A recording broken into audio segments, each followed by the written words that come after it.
زندگی کی سب سے بڑی حقیقت موت ہے.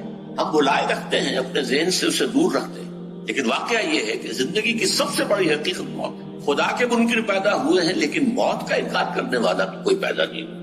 اس لیے میں نے آیت آپ کو سنائی، کل نفس ذائقۃ الموت، ہر سی نفس کو موت کا مزہ چکھنا ہے، ہر جاندار کو موت کا مزہ چکھنا ہے. ثم الینا ترجعون، پھر ہماری طرف لوٹا دیے جاؤ. یہ الفاظ قرآن میں 3 مرتبہ ہے. انبیاء اس سے مستثنا نہیں رہے، رسول اس سے مستثنا نہیں رہے، اولیاء اللہ مستثنا نہیں رہے. وقتی طور پر استثناء حضرت عیسیٰ کا ہے کہ ابھی وہ زندہ ہے، لیکن عیسیٰ یاتی علیہ الموت، حضور نے فرمایا عیسیٰ پر بھی موت آئے، جب دوبارہ آئیں گے زمین پر اتریں گے، پھر اس کے بعد اوپر موت وارد ہوگی، ان کی نماز جنازہ پڑھی جائے گی، انہیں دفن کیا جائے گا حضور کے پہلو میں. باقی تو یہ ہے کہ کل نفس ذائقۃ الموت، سب کو موت کا مزہ چکھنا ہے. عیسیٰ بھی بالآخر اس سے مستثنا نہیں رہے. قرآن میں ایک جگہ کہا گیا ہے افئن مت فہم الخالدون، کیا ہے نبی اگر آپ کا انتقال ہو گیا تو یہ کیا ہمیشہ رہیں گے؟ کون ہے دنیا میں جو ہمیشہ رہے؟ انتقال تو ہونا، آپ کا بھی ہونا ہے. انکا میت وانہم لمیتون، یہ تو مختصر ترین الفاظ تھے. اس سے آگے بڑھیے سورہ انبیاء میں فرمایا کل نفس ذائقۃ الموت ونبلوکم بالشر والخیر فتنہ والینا ترجعون. ہر جاندار کو موت کا مزہ چکھنا ہے، اور اس سے پہلے پہلے ہم تمہیں آزماتے رہیں گے، خیر کے ذریعے بھی، بھلائی دے کر، صحت دے کر، دولت دے کر، اولاد دے کر، شہرت دے کر، اور برائی کے ذریعے سے بھی، تنگ دستی دے کر، بے عزتی دے کر، اہانت دے کر، ذلت دے کر. وَإِلَيْنَا تُرْجَعُونَ، اور پھر ہماری طرف لوٹائے جاؤ گے. یہ وہ دوسری حقیقت جو میں نے کہا کہ جس پر پردہ، بہت بڑا پردہ. لوگ یہی سمجھتے ہیں کہ یہی دنیا کی زندگی ہے. قرآن کہتا ہے ان الدار الاخرۃ لہی الحیوان لو کانوا یعلمون، یہ تو آخرت والی زندگی ہے جو اصل. موت آپ کسی کو یاد کروائیں نا، بڑے بڑوں پہ روب طاری ہو جاتا ہے.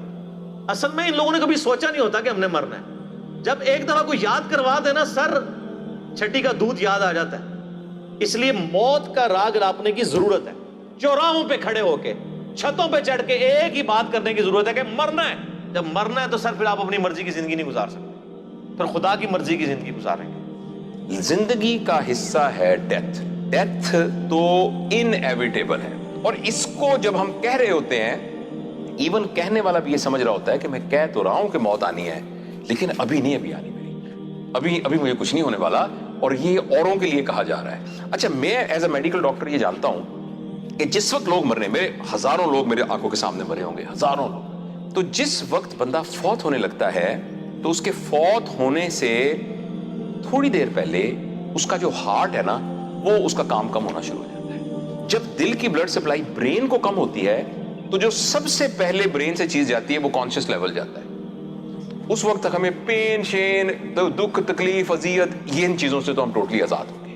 وہ کس لیول پر آپ ہیپینس کو پرسیو کریں گے، کس کو آپ ایگنی کو پرسیو کریں گے، کس لیول کے اوپر آپ جو ہے آپ کو پین کو ریسیو کریں گے، ریلیشنز کو، وہ ٹوٹلی اس کانٹیکسٹ سے ٹوٹلی ڈیفرنٹ ہوگا، بالکل مختلف ہوگا. تو لہٰذا یہ تو مجھے پکا یقین ہے کہ جس طرح کے یہاں کے احساسات اور جذبات ہیں، خیالات ہیں، وہ اس سے ہم بیونڈ کسی جگہ پر ہوں گے. اگر کوئی شخص اس کو موت نہ آئے اور پریشانی کوئی نہ آئے تو سر خدا کیسے میری ضرورت ہے؟ میری ضرورت ہے اس لیے ہے کہ میں نے مر جانا ہے، یہ تلوار لٹکی اللہ کے حضور پیش ہونا ہے. اور پریشانی ہر وقت، کسی وقت بھی گیچی مروڑ سکتا ہے، بیماری آ سکتی ہے، بڑھاپا آ سکتا ہے. قرآن پاک میں جگہ جگہ ہے کہ جب موت کا وقت آ جائے گا نا، ایک لمحہ آگے اور پیچھے نہیں ہوگا. یہ بات لوگ کرتے ہیں، یقین کسی کا نہیں ہے الا ماشاء اللہ. اور یہ یقین ویسے اسی وقت بندے پہ آتا ہے جب بندہ موت کے منہ سے نکلے. میں ایک دفعہ نکلا ہوں نا تو مجھ سے کو پوچھے تو میں کہتا ہوں جی دنیا پوری مل کے بھی ایک بندے کو نہیں مار سکتی اگر اللہ نے اس کی زندگی رکھی ہوئی ہے، اور پوری دنیا مل کے کسی بندے کو بچا نہیں سکتی اگر اللہ تعالیٰ نے اس کے لیے موت مقرر کر دی. دیکھیں سورہ النساء میں آتا ہے کہ تم اپنے آپ کو مضبوط قلعوں میں بھی بند کر لو نا، موت وہاں بھی آگے تو میرے. اور سورہ آل عمران میں آتا ہے کہ کچھ منافقین نے کہا کہ ہمارے بھائی اس لیے مارے گئے غزوہ احد میں کہ یہ چلے گئے جنگ میں، دیکھو ہم واپس آئے تھے، ہم تو زندہ بچ گئے، کاش یہ ہماری بات مان کے اس وقت واپس آ جاتے تو یہ بھی تو نہ مرتے. تو اللہ تعالیٰ نے فرمایا ہے کہ اگر ان کی موت لکھی ہوتی نا تو یہ اپنی مقتل گاہوں کی طرف کھینچے چلے آتے. ان کی موت لکھی نہیں ہوئی تھی. موت کی تکلیف اور سختی، اس کے بارے میں سیدہ عائشہ نے واضح کر دیا کہ یہ تو رسول اللہ پر بھی ایسی سخت تھی، اس کی بنیاد پر کسی کے اچھے یا برے ہونے کا فیصلہ نہیں کرنا چاہیے. یہ اللہ کا امتحان، اللہ کی آزمائش ہے، اس سے ہر آدمی کو گزرنا ہی ہوتا ہے. تو اس وجہ سے اس معاملے میں بندہ مومن کو اپنے رب کے فیصلے پر راضی رہنا چاہیے، اس کا کرم مانگنا چاہیے، اور یہ دعا کرتے رہنا چاہیے کہ ہم ایسا عمل کریں کہ جس کے نتیجے میں یہ بھی ہمارے لیے آسان ہو اور آگے کے مراحل بھی ہمارے لیے آسان ہو۔ جتنا آپ اچھا عمل کریں گے، اپنے رب کو یاد کریں گے، اتنی ہی امید ہے کہ یہ منزل آپ کے لیے آسان ہوگی۔ تاہم یہ ایک امتحان اور آزمائش ہے جس سے ہر عامی اور عارف کو گزرنا ہوتا ہے۔ قرآن مجید میں اللہ تعالیٰ کا ارشاد ہے وَالنَّازِعَاتِ غَرْقًا وَالنَّاشِطَاتِ نَشْطًا، قسم ہے ان فرشتوں کی جو روح کو تکلیف سے نکالتے ہیں کھینچ کے، اور ان فرشتوں کی بھی قسم جو روح اور جسم کا صرف بندھن کھولتے ہیں اور روح پھڑکتی ہوئی اڑ جاتی ہے۔ تو نیک لوگوں کی جب وفات ہوتی ہے تو ان کی جو روح جب نکلتی ہے تو اس روح نکلنے کی ان کو ذرا بھی تکلیف نہیں ہوتی، بلکہ اور الٹا راحت ہوتی ہے۔ اب جس کا جیسا عمل ہے، جتنا نیک ہے، اس کو اتنی کم تکلیف ہوگی۔ لیکن یاد رکھیں، ایک ہے موت کی وقت کی تکلیف، یعنی جسمانی تکلیف، وہ اللہ اگر کسی کو اپنی رحمت سے اس تکلیف سے بچا لے تو وہ اللہ کی مرضی ہے، اور ایک تکلیف وہ ہوتی ہے جو روح اور جسم کا رشتہ ختم ہوتے ہوئے ہوتی ہے۔ یہ والی تکلیف، یہ بھی بہت شدید تکلیف ہوتی ہے، یہ گناہگاروں کو اور کافروں کو ہوتی ہے، یہ نیک لوگوں کو یہ تکلیف قرآن کے مطابق نہیں۔ رسول اللہ صلی اللہ علیہ وسلم نے اس لیے فرمایا اکثروا ذکر ہادم اللذات الموت، اس موت کو یاد کرو جو انسانی لذتوں کو توڑ دینے والی ہے۔ اس لیے اس موت کی فکر کرنی چاہیے جس موت کی تکلیفوں کے بارے میں رسول اللہ صلی اللہ علیہ وسلم نے فرمایا اے اللہ موت کی سختیوں میں میری مدد فرمانا۔ رسول اللہ صلی اللہ علیہ وآلہ وسلم نے اس لیے فرمایا اس موت کو یاد کرو جو دنیا کی لذتوں کو ختم کر دیتی ہے، اور وقت آئے گا جب انسان ہی انسان کو اپنے گھر میں رکھنا پسند نہیں کرتا، کہتا ہے جلدی کرو، دفنانے میں لیٹ نہیں ہونی چاہیے، کہیں کوئی اور مسئلہ سامنے نہ آ جائے۔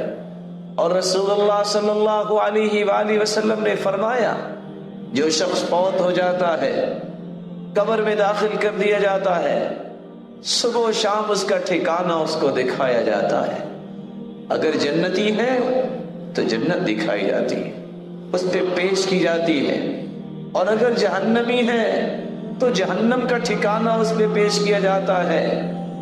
رسول اللہ صلی اللہ علیہ وآلہ وسلم جب قبرستان میں جاتے تو حالت کیا تھی؟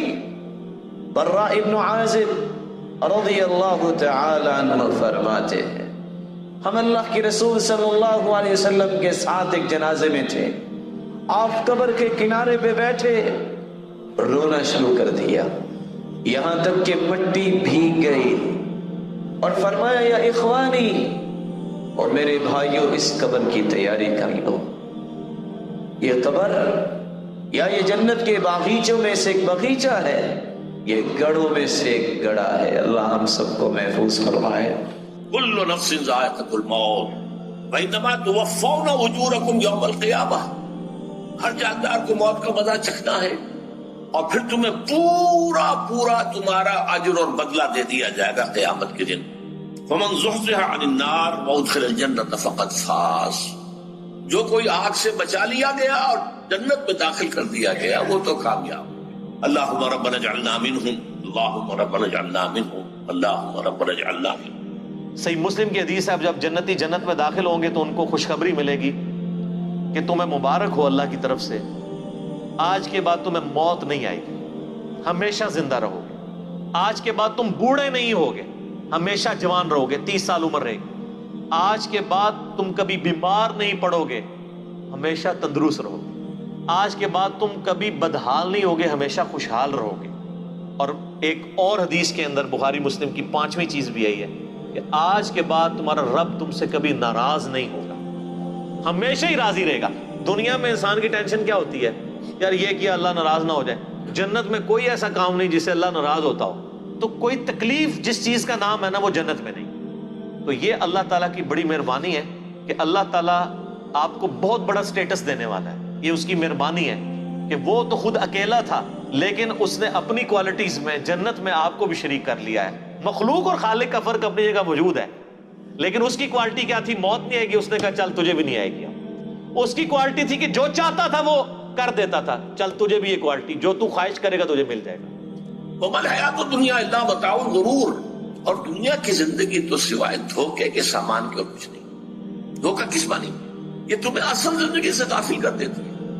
تم کہیں سفر پر جا رہے تھے, تمہارا کہیں گھر تھا, تمہیں واپس آنا تھا, تم راستے ہی میں کسی دلچسپی میں ایسے مگن ہوئے کہ گھر بار سب بھول گئے. یہ تو تمہارا عارضی سے سفر تھا, تم نے اسی کو اپنی منزل بنا لیا, اپنا ٹھکانہ بنا لیا.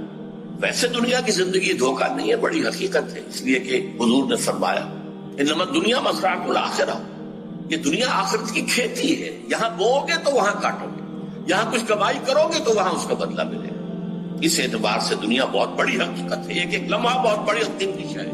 لیکن اگر یہ دنیا تمہیں آخرت سے غافل کر دے تو اس سے بڑا دھوکے بعد. ہم اس دنیا کے اندر آئے ہیں ایک شاندار آخرت بنانے کے لیے. ہم اس دنیا میں کیوں آئے ہیں؟ ایک شاندار آخرت بنانے کے لیے. جو اس نیت سے دنیا میں زندگی گزارتا ہے, اللہ رب العزت دنیا اس کی خود بناتے ہیں. انسان اپنی محنت سے اپنی دنیا نہیں بنا سکتا. انسان اپنی محنت سے اپنی دنیا نہیں بنا سکتا. وہ اپنے آپ کو نہیں بنا سکتا تو باقی دنیا کیا بنائے گا؟ ٹھیک ہے, نہ میں اپنی مرضی سے آیا, نہ اپنی مرضی سے رہ رہا ہوں, اور نہ اپنی مرضی سے دنیا سے جاؤں گا. یہ کیسی دنیا ہے کہ اس کی کوئی بھی چیز میرے قابو میں نہیں ہے. وما تدری نفس بأی ارض تموت, کسی نفس کو نہیں پتا کہ اس کو موت کب آئے گی اور کہاں آئے گی. وما تدری نفس بأی ارض تموت, کسی نفس کو نہیں پتا اس کو اس کی موت کل کہاں آئے گی. کوئی جان نہیں جانتی ہے کہ اس کو موت کس سرزمین میں آئے گی, یہ کسی کو نہیں پتا.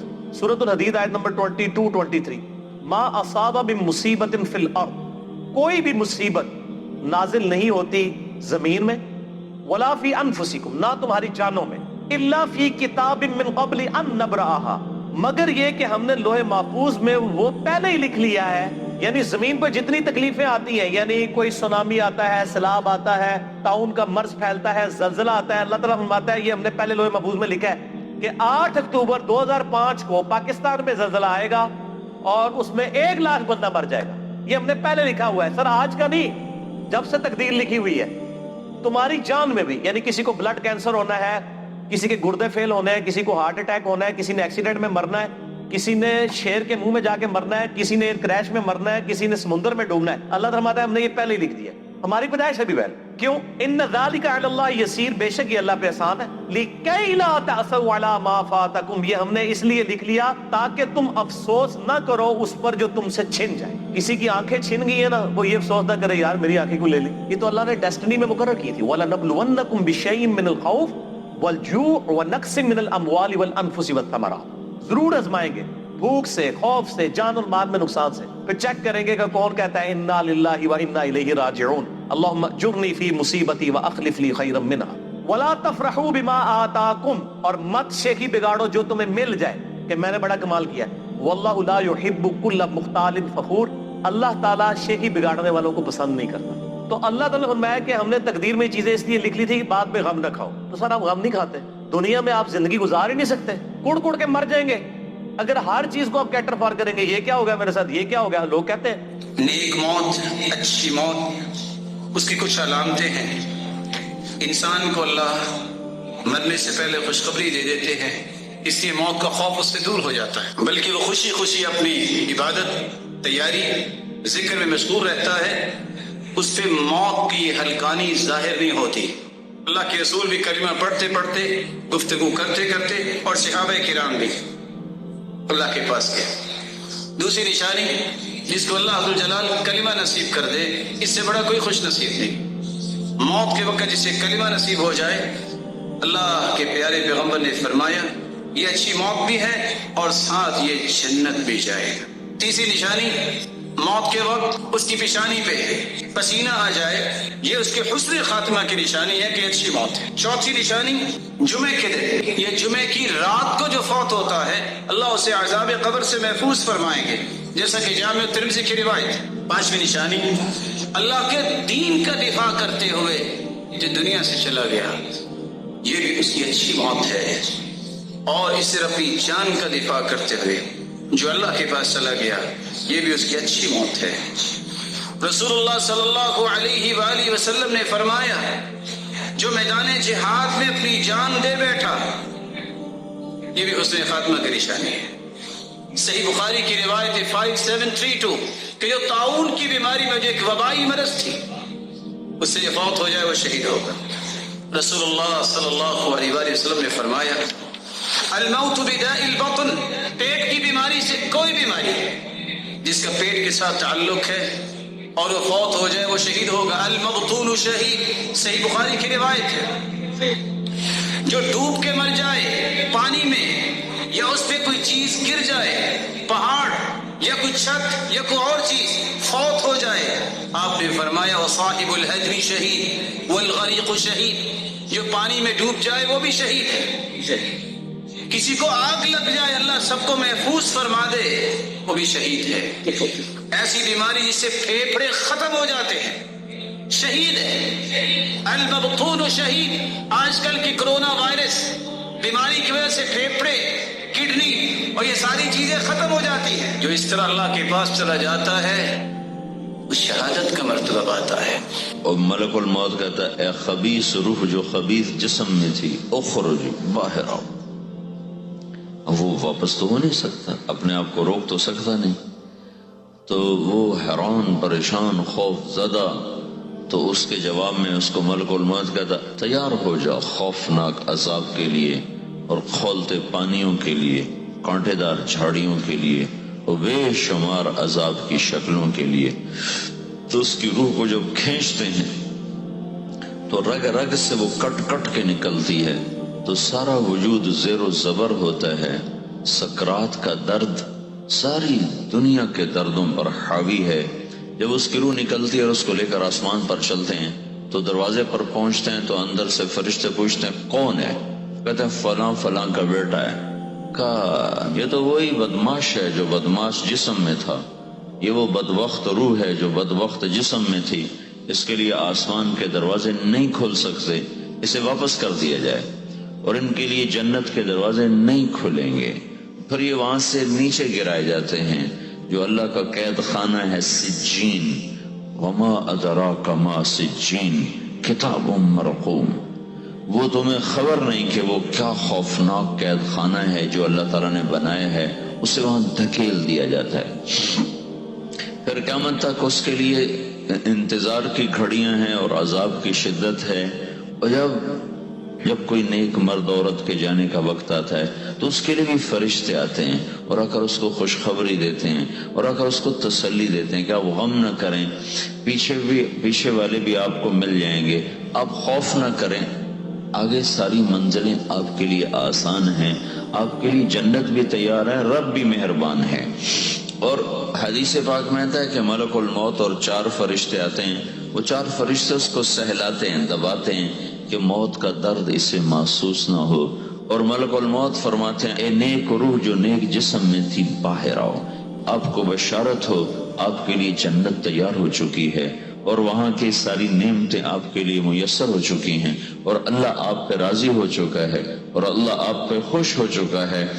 اس پر اس کی روح کو نکالا جاتا ہے. پھر سارے فرشتے اس کو استقبال کے ساتھ جب آسمان پر لے جاتے ہیں تو اندر سے پوچھتے ہیں کون ہے؟ کہ فلاں فلاں کا بیٹا، فلاں فلاں کی بیٹی. کہتے ہیں نفس حمیدہ فی جسد حمید، یہ تو نیک روح تھی جو نیک جسم میں تھی، مرحبا بہی. اس کو ہم سب استقبال کس کا کرتے ہیں اور ایک دم آسمان کے دروازے کھلتے ہیں. پھر وہ پہلا، دوسرا، تیسرا، چوتھا سارے آسمان پار کرتا ہوا اللہ پاک کے عرش کے نیچے کے جا کر، مرد ہے یا عورت، وہاں جا کر سجدے میں سر رکھتا ہے اور اللہ تعالیٰ فرماتے ہیں ہاں اس نے ہمیں خوش کیا، ہم اسے خوش کریں گے. اور اس کو عافیت کے ساتھ وہاں آسمان میں، پہلے آسمان سے لے کر اللہ کے عرش تک یہ سب ویٹنگ روم بنے ہوئے ہیں جہاں اللہ اپنے اپنے درجات کے مطابق جنت والوں کو ٹھہراتا ہے. اور وہ انتظار گاہ ہے اور وقت ختم ہو جاتا ہے، لہذا انتظار کی جو تکلیف ہے وہ بھی ختم ہو جاتی ہے. وقت ختم تو انتظار کا احساس ختم اور ٹائم کے گزرنے کا احساس ختم. تو اس طرح میرے عزیزو یہ 2 موتیں ہر انسان دیکھتا ہے. یا وہ جنت کے فرشتوں کا استقبال دیکھتا ہے یا جہنم کے فرشتوں کی مار اور پٹائی کو سہتا ہے. اگر کوئی مجھے پوچھے نا کہ قرآن کی دعوت کا خلاصہ کیا ہے تو میں یہ بتاؤں گا کہ اللہ کے تعارف کے بعد قرآن کا جو سب سے مرکزی ٹاپک ہے وہ دنیا سے بے رغبتی اور آخرت کی طرف رجحان ہے. یہ مرکزی ٹاپک، آپ اسے انسانیت کی ہدایت کہہ لیں یا آپ اسے آخرت کی جواب دہی کا ایک عنوان دے دیں. قرآن کا جو ٹاپک ہے، قرآن عقیدے میں توحید پہ بولتا ہے اور اعمال میں یہی کہتا ہے کہ دنیا عارضی ہے، اصل زندگی آخرت کی ہے، تیاری کرو اور ادھر جا کے رہنا ہے. یہی ٹاپک ہے پورے قرآن، ایک ہی مرکزی. بل تؤثرون الحیات الدنیا والآخرۃ خیر وابقی ان ھذا لفی الصحف الاولی صحف ابراہیم و موسیٰ.